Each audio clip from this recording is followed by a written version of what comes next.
Ali Mevla Mevla Ramazan ayında namaz ol bizinden senin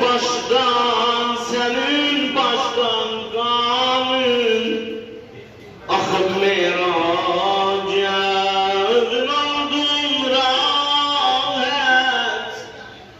ya Ali kara geldim ümmet namaz ehli kurban beler baba istirem Hazreti Ali'nin adından bu meclise daha da zinet verek çünkü erbeyindi inşallah yolumuz Kerbela'ya sardı yol boyu diye dünya Hüseyin olmama amazı bela gelirem Kerbela hakin edem lalot selam gelirem Kerbela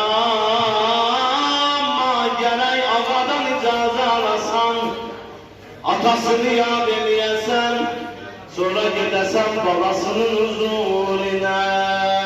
Ramazan ayıydı, sübh namazının vaxtidir, Mevla namazıda ibadət edirdi, alnın koymuşdu secdiyə, deyirdim Mevla'ya ya Mevla,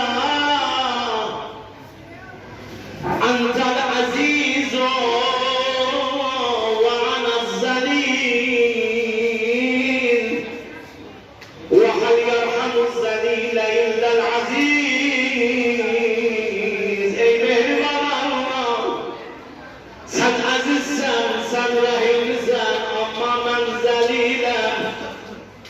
Azize Rahimli'den başka kimse kömek edebilmez.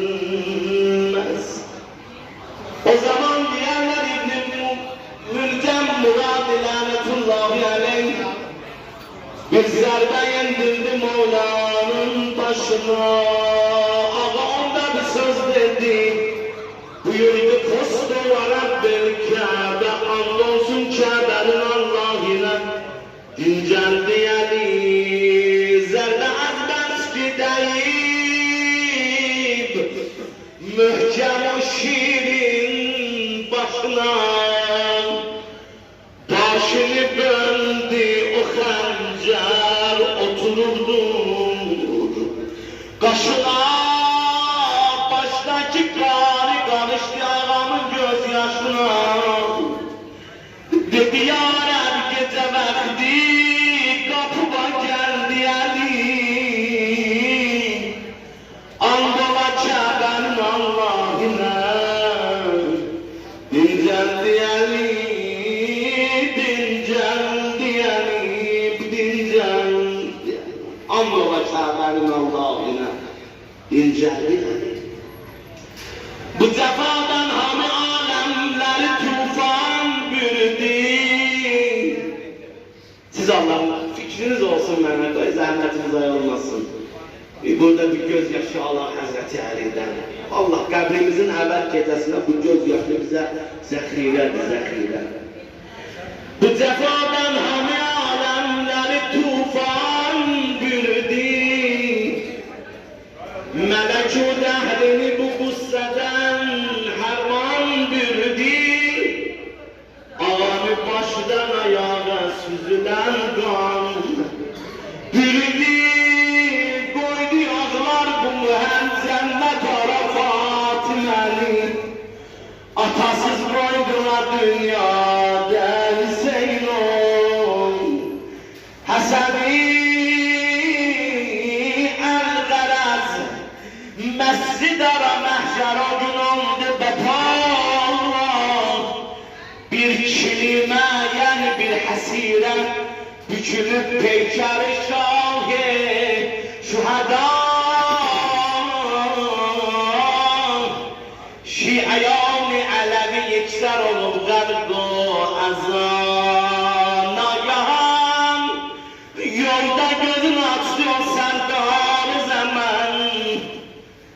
sabreyle biraz gözümün nuri Hasan. Oldu Hasan'a vasiyet elədi, bir söz dedi. Dedi Hasan, İstemiyorum Zeynep balam kızım beni bu halde görsün.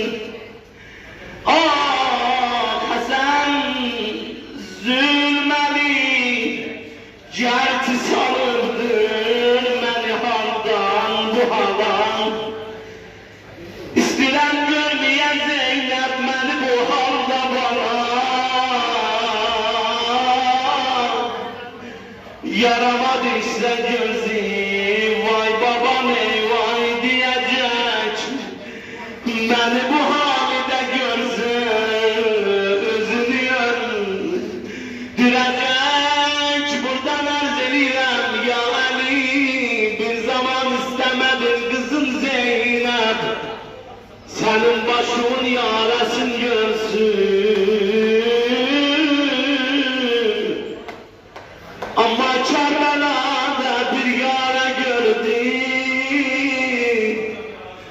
O yara onu xeymələrdən məqdələ qədər qocaldı.